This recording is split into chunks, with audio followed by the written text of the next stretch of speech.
My name is Luca Bennett, and I'm 24 years old. 6 years ago, my father stood in the bait room behind our family marina in Wilmington, North Carolina, slid a bank statement across a grease-stained workbench, and told me he had moved my engineering money to my sister's business. He said it in the same tone he used when announcing fuel costs or storm warnings, calm and practical, like this was just another decision a man had to make. The account held $142,800, money my grandfather had built for me over 18 years from charter profits, engine repairs, and every extra dollar he could spare. It was supposed to be my way out, my college fund, my runway. My father looked me dead in the face and said, "Sienna has a real opportunity. You've always just liked taking things apart. You can learn a trade." I didn't shout. I didn't throw the statement back at him. I just stood there with the smell of diesel and salt in the air and felt something inside me go cold. From the outside, the Bennett family looked solid. We lived above the marina office in a weathered blue house with white trim and a porch that faced the Intracoastal Waterway. Tourists came down every summer for fishing charters and sunset cruises, and my father, Dean Bennett, knew how to put on a show for every one of them. He had the loud handshake, the confident smile, the kind of voice that made people assume he knew what he was doing. Around town, people called him successful. At home, success had a narrower definition. It looked like my sister, Sienna. She was 3 years older than me, beautiful, bold, and always talking like the world was already halfway won. My father loved that about her. He treated her ambition like proof that she was destined for something bigger. Me, I was the quiet one. The kid who stayed at the docks after dark, opening broken radios and dead navigation units just to see how they worked. I loved circuits, wiring, battery packs, sensors, anything with a logic to it. By 16, I could repair a fish finder faster than half the contractors my father hired. My physics teacher said I had the kind of mind engineering programs fight over. Grandpa Gus believed her instantly. My father barely looked up. The money had always felt like the one thing in my life that was truly mine. Grandpa started that account the year I was born. He used to tell me about it in his workshop behind the marina, wiping his hands on an old red rag while parts and bolts sat scattered around us. "This isn't charity, kid," he'd say. "This is investment. You've got an engineer's brain. Don't waste it because somebody smaller than you wants to keep you close." I didn't fully understand what he meant back then. I thought he was just being gruff in the affectionate way old men sometimes are. But as I got older, I started to see what he saw. My father didn't hate talent. He just hated talent he couldn't control. Sienna's dreams were loud, flashy, easy to brag about. Mine required patience, schooling, and a future that didn't orbit him. By the time I was 18, Sienna had landed on her latest dream, a waterfront event business called Salt and Veil. She and her fiancé, Trevor, had renderings, a name, a logo, a whole stack of glossy plans for a renovated warehouse space by the river. Trevor wore loafers with no socks and spoke in words like premium coastal branding and luxury market positioning. He didn't know the first thing about building a real business, but my father listened to him like he was a banker and a prophet rolled into one. The three of them had been whispering for weeks, shutting doors when I came near, going quiet when I stepped into rooms. Then one Sunday night at dinner, Dad made it official. We were eating fried flounder and cornbread while the ceiling fan pushed humid air around the kitchen. He set his fork down, cleared his throat, and announced that he had decided to reallocate my education fund. He said it like a business term, something clean and neutral. Then he looked at me and said, "Sienna had the stronger commercial opportunity, and I had other options. Community college, apprenticeships, loans, trade work." I remember staring at him, waiting for the punchline, then turning to my mother because surely she would stop this. She didn't. Sharon Bennett kept her eyes on the butter dish like looking up might kill her. Sienna looked uncomfortable, but not uncomfortable enough to refuse the money. Trevor sat there pretending not to enjoy the moment while practically glowing. When I asked how much, my father said, "All of it." Just like that. Every dollar Grandpa saved for me. Every hour he worked for it. Every promise wrapped into that account. Gone. I asked him how he could do that, and he gave me the sentence I would hear in my head for years afterward. I'm putting the money where the return is strongest, not where the need was greatest, not where it belonged, where the return was strongest. In that moment, I understood exactly what I was in his eyes. Not a son, not someone worth protecting, a weak investment, a risk, a quieter child whose future could be stripped for parts and handed to the favorite. I looked at my mother again, and she still said nothing. I looked at Sienna, hoping maybe shame would finally outweigh greed. She opened her mouth just enough to say it wasn't gone forever, that once the business was successful, they could help me later. Help me later. With my own money. That was the moment I stopped seeing my family as confused people making a terrible choice and started seeing them for what they really were. People who had already decided my loss was an acceptable price for her dream. I didn't leave that night. That's not how it happened. Real life is usually less cinematic than people want it to be. I still had exams. I still had graduation in 3 days. Rage didn't pay for bus tickets or tuition. So I went upstairs to my room, shut the door, and packed in silence. A duffel bag, my backpack, my toolbox. At the bottom of an old plastic tackle box, taped under a tray of screws and electrical connectors, was a brass key my grandfather had given me 3 months before he died. It was taped to an index card with one name written on it in block letters, Evelyn Price. He had pressed it into my palm and said, "If things ever go sideways, call Evelyn." I hadn't understood then, standing in my room with my father's verdict still ringing in my ears. I finally did. I finished my finals. I walked across the graduation stage in a borrowed gown and cheap shoes with a split sole I'd glued back together myself. I checked the bleachers once, out of habit more than hope.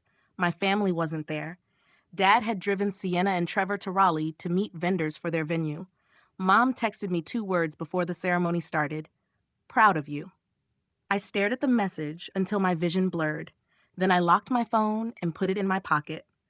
That night, before sunrise touched the marina, I picked up my bags, took one last look at the water, and left with $386, a brass key, and a future no one in that house believed I could build. By the time the bus pulled into Norfolk, Virginia, the sky was turning that flat gray-blue color that comes right before sunrise, decides whether it wants to show up or not. I stepped off with one duffel bag, one backpack, my toolbox, and the kind of exhaustion that feels heavier than luggage. Nobody was waiting for me. No one even knew I was coming. That was the point. I had $386 in cash, a dead phone battery I was trying not to panic about, and a brass key from my grandfather taped to an index card with the name Evelyn Price written on it.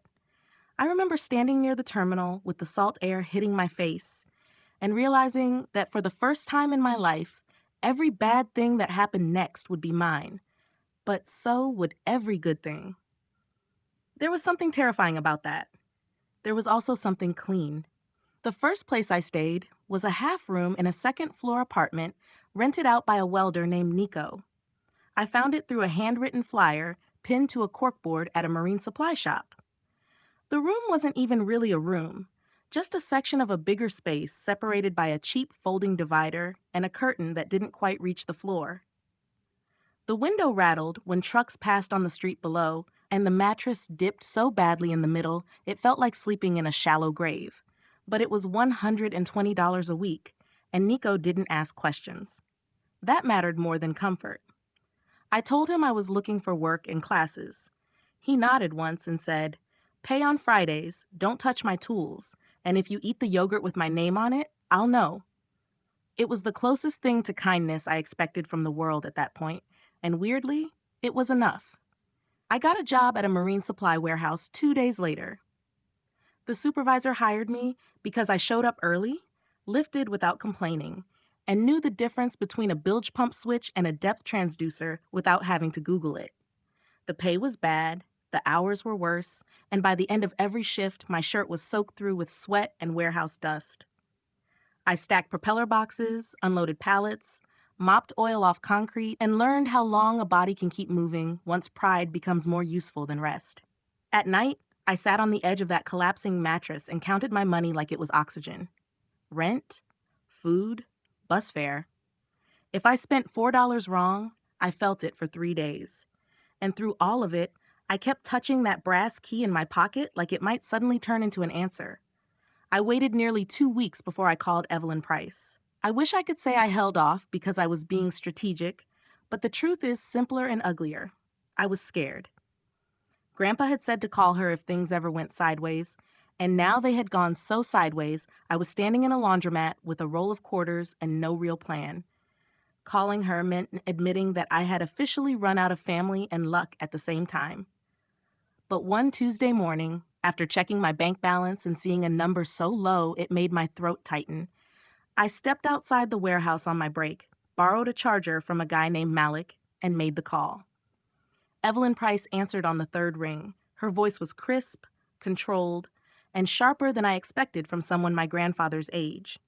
I told her my name, and there was a pause, just long enough to tell me she had been waiting for this day longer than I had. I wondered how long Dean would manage to delay the inevitable, she said. I didn't even know how to respond to that. She gave me an address, told me to be there at 4, and said, "Bring identification and whatever self-pity you're carrying. We'll dispose of it together." Then she hung up.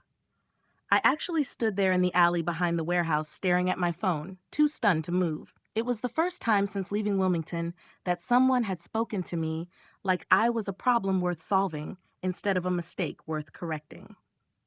Her office sat above an insurance broker near the harbor, the kind of place you'd walk past 5 times without noticing. Inside, it smelled like old paper, coffee, and floor polish. Evelyn herself was all angles and certainty, silver hair pinned back tight, glasses hanging from a chain around her neck, eyes so sharp they made lying feel physically dangerous. She didn't waste time with small talk. She asked to see the key, the index card, and my ID. Then she unlocked a steel file cabinet and pulled out a sealed envelope, a small cash box, and a stack of photocopied bank records that changed the entire shape of my anger. The envelope had my name on it in Grandpa Gus's handwriting. Inside was a cashier's check for $18,500 and a one-page letter that hit harder than anything my father had ever said to me. Grandpa wrote that if I was reading it, it meant someone around me had mistaken my quiet for weakness, and I was never to make that same mistake about myself. He said talent needs runway, and he didn't trust the wrong people not to clip mine. I must have read those lines 3 times before I looked up again. My grandfather had known. Maybe not every detail, maybe not the exact day my father would sell me out, but enough. Enough to plan for it. Enough to leave me something nobody could touch. Then Evelyn pushed the bank documents toward me. They were records from my custodial account, the one Grandpa had funded for engineering school. Liquidation forms, transfer instructions, dates, signatures. My father's name sat at the bottom of the paperwork in black ink, calm and official, like he was authorizing fuel delivery instead of gutting his son's future. The money had been transferred into a startup operating account tied to Salt and Vale. My stomach turned reading it, not because I was surprised anymore, but because paper makes betrayal harder to soften. At dinner, Dad had made it sound like a family choice, a tough call, a practical move. On those pages, it was what it really was, a decision. Measured, executed, final. Evelyn explained that what he had done could be challenged. She used phrases like custodial duty, misappropriation, breach, recovery. None of it sounded vague. None of it sounded emotional. It sounded real, actionable. "You can sue," she said plainly. "You'd have grounds." I asked her the only question that mattered. Could I get the money back? She gave me the kind of answer adults give when they respect you enough not to lie. Maybe, eventually. But lawsuits cost time, energy, and money. And if Dean had already buried most of it in that vanity project, a legal win might arrive long after it stopped helping me. I sat there staring at my father's signature and realized I had 2 separate decisions to make. One was legal. The other was personal. I chose the personal one first. I told Evelyn I wasn't going to build my life around chasing him through court. Not yet. Maybe not ever. I wanted something he could never reframe later as generosity or shared family success. I wanted my own beginning. Evelyn watched me for a long second, then nodded once like a judge approving a hard sentence. She told me Grandpa would have understood that. I left her office with the check, copies of every document, and a new kind of fire in my chest. Not the wild, reckless anger that had carried me out of Wilmington. This was different, colder, steadier. the kind of anger you can stack into a foundation. That night, back in my half room behind the curtain, I spread everything out on the mattress and made a plan. Community college engineering fundamentals, use textbooks, better tools, rent paid ahead where I could manage it. No waste, no rescue fantasies, no waiting for anyone in Wilmington to suddenly become decent. If my father had decided I was the weaker investment, then fine. I was done asking to be believed in. From that point on, I was going to become impossible to underestimate. The first year after I made that decision was brutal in all the least cinematic ways. There was no triumphant montage, no sudden breakthrough, no single mentor appearing under a spotlight to tell me I was special. There was work. Just work. I enrolled in community college for engineering fundamentals and built my schedule around whatever shifts the warehouse manager was willing to throw at me. Most days started before sunrise and ended long after dark. I'd haul inventory for 8 hours, sit through classes smelling faintly like motor oil and cardboard dust, then come home to that half room with the sagging mattress and study until the numbers on the page started blurring.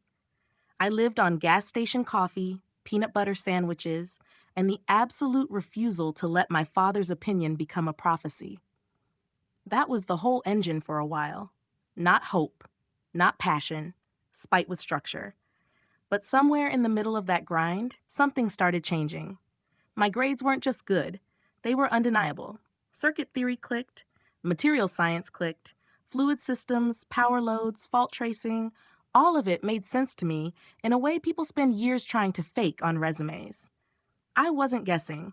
I understood how systems talk to each other, where weakness hid, how failure started long before a machine actually stopped moving.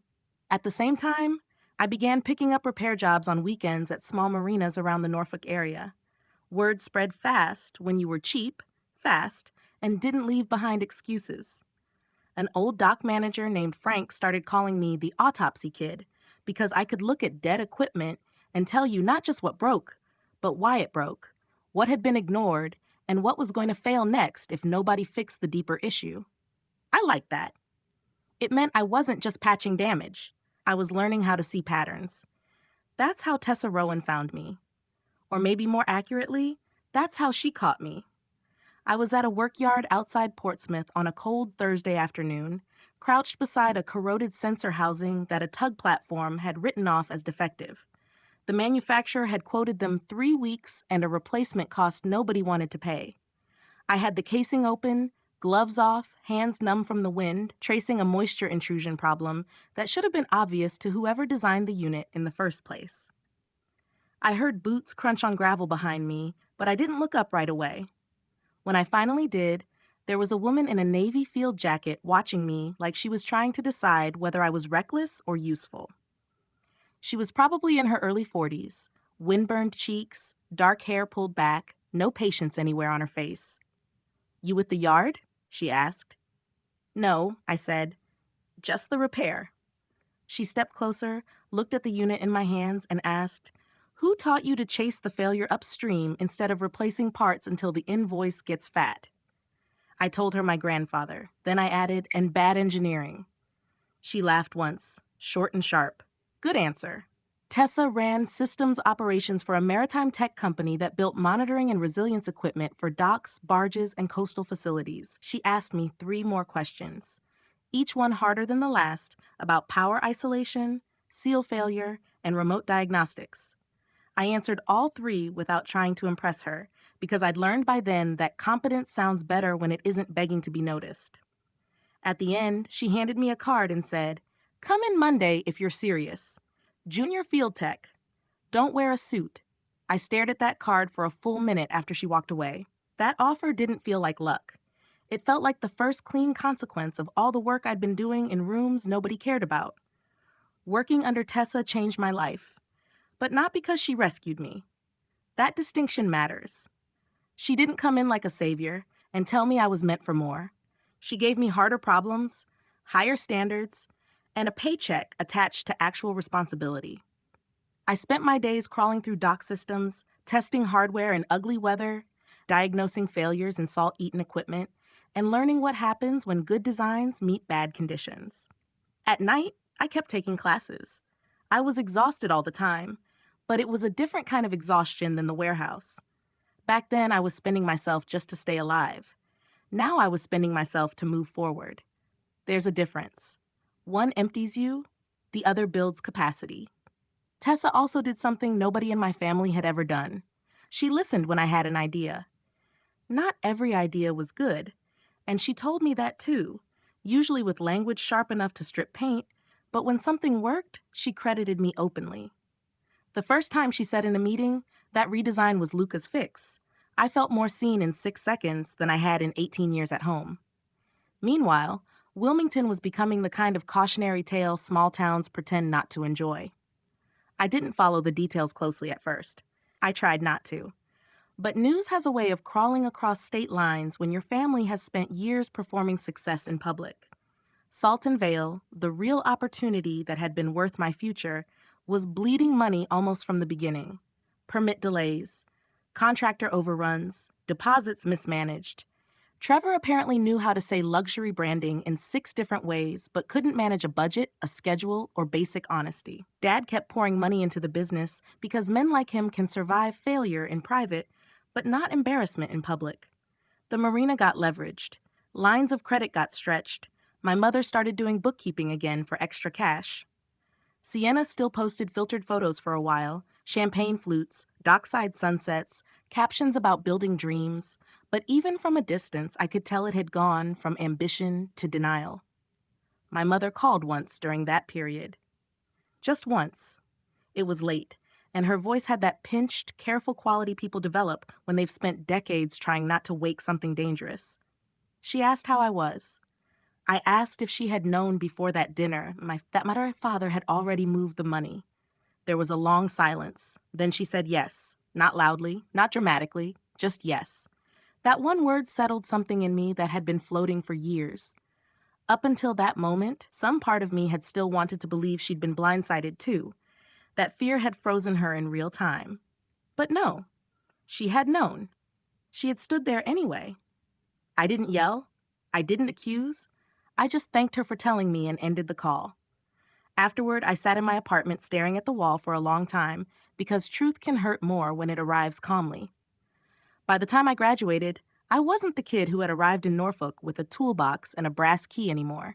I had a degree, field experience, a reputation for solving problems people with bigger titles couldn't fix, and something even more important than confidence.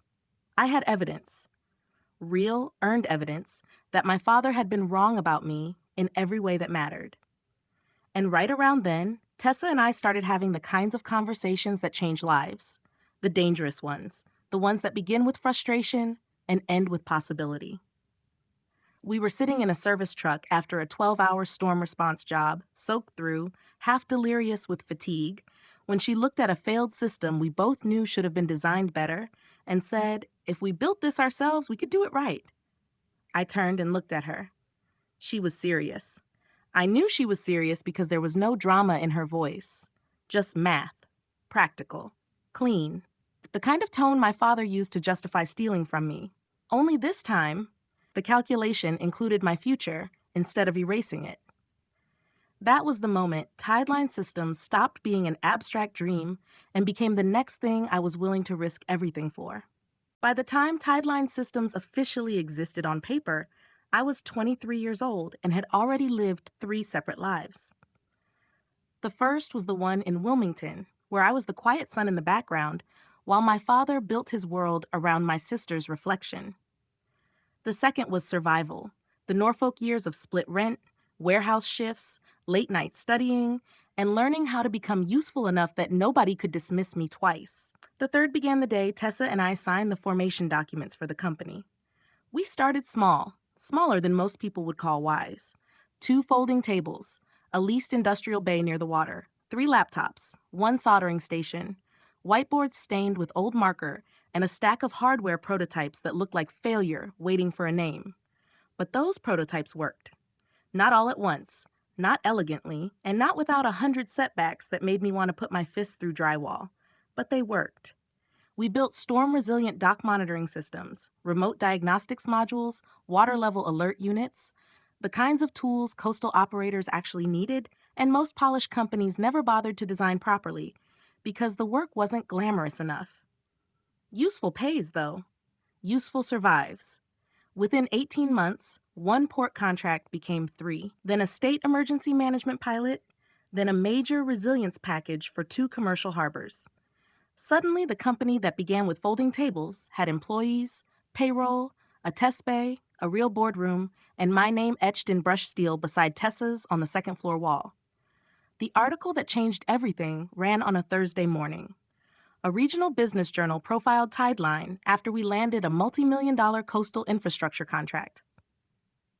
There was a photo of me in the test bay, sleeves rolled up, one hand resting on a pressure housing like I belonged there. That part mattered more than I expected. I didn't look lucky in that picture.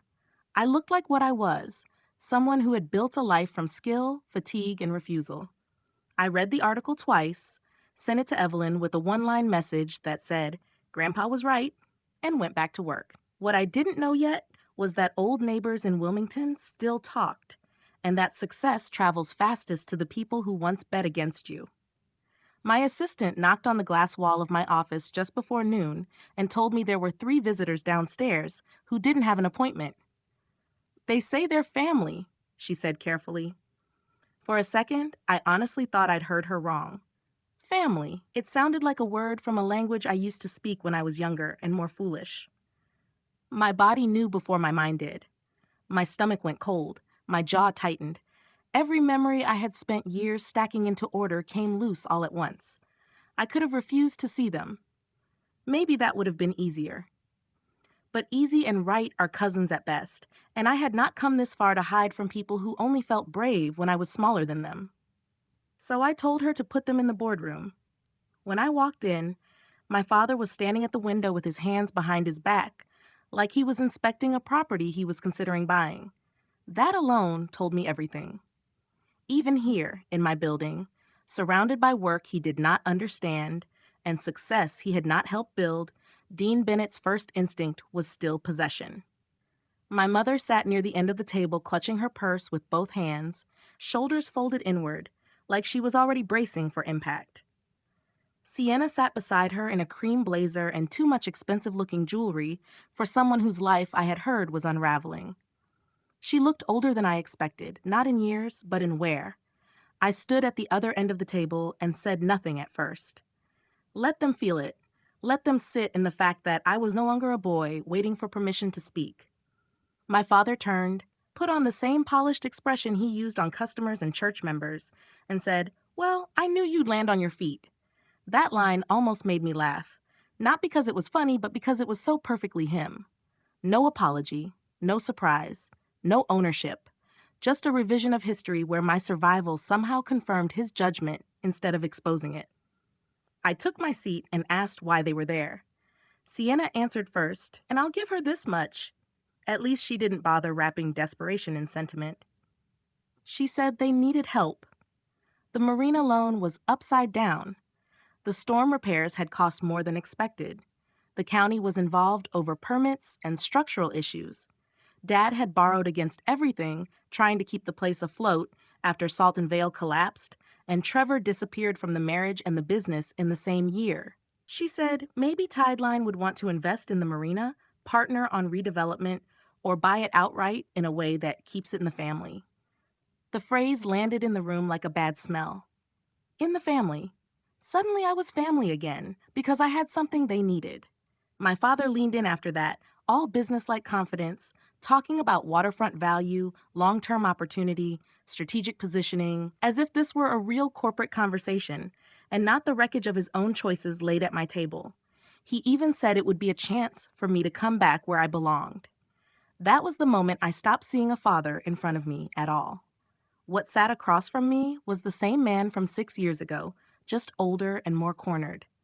Same instinct, same entitlement, same belief that my future existed to patch holes in his. I had brought the folder with me. Not because I planned to use it, but because some part of me had always known this day might come. I opened it, pulled out the transfer documents, and slid the top page across the table toward him. I watched his face before anyone else understood what they were looking at. The change was small, but it was there. His eyes dropped. His mouth tightened. The temperature in the room seemed to shift. My mother asked what it was. I answered without looking away from him. The day Dad emptied my custodial account and transferred the money into Salt and Vale. Sienna went very still. She turned to him so fast it almost looked like pain. "You told me that was equity from the charter expansion," she said, voice thin and sharp at the same time. He told her this wasn't the time, which is what guilty men say when the truth arrives without warning. Then my mother broke in the exact way I used to pray she would years ago. Not softly, not privately, but with open grief and anger. She said she had known. She said she told herself it would get fixed later. She said she watched me leave and still did nothing. My father tried to cut her off, but for the first time in my life she talked over him. There was no power left in his voice for her to hide behind. That shook me more than I expected. Not enough to change anything. Enough to make the air feel different. Dad recovered the only way he knew how, by trying to make accountability sound childish. He asked if I wanted an apology, and then delivered something that wasn't one, some half-rotten line about being sorry, things got heated, and how now was not the time for pride. That was when I stood. I told him I was not buying the marina, not investing in it, not laundering his mistakes through my company so he could pretend the family had pulled together in the end. I told him he had already made his decision about my value 6 years ago, and I had built my answer since then. My mother cried harder. Sienna stared at the papers like she could still negotiate reality if she looked long enough. My father called me ungrateful, which almost felt nostalgic. I walked to the door, opened it, and said I'd have someone validate their parking. That was it. No shouting, no speech designed for revenge, just a clean ending. My mother paused near me on her way out and whispered that she was sorry, and for the first time, I believed she meant it. My father left last, looking around the boardroom, the steel, the glass, the harbor beyond the windows, measuring the size of the life I had built without him. When the door closed behind them, I stood there alone and realized something I wish I had understood at 18. Winning does not feel like fireworks. It feels like silence where fear used to live. Thank you so much for staying with me until the very end of this story. Your time and support truly mean a lot. If this story touched you in any way, please leave a comment below and share your thoughts. Don't forget to subscribe to the channel and click the bell icon so you never miss the next story. Take care of yourself, and I'll see you again in the next one.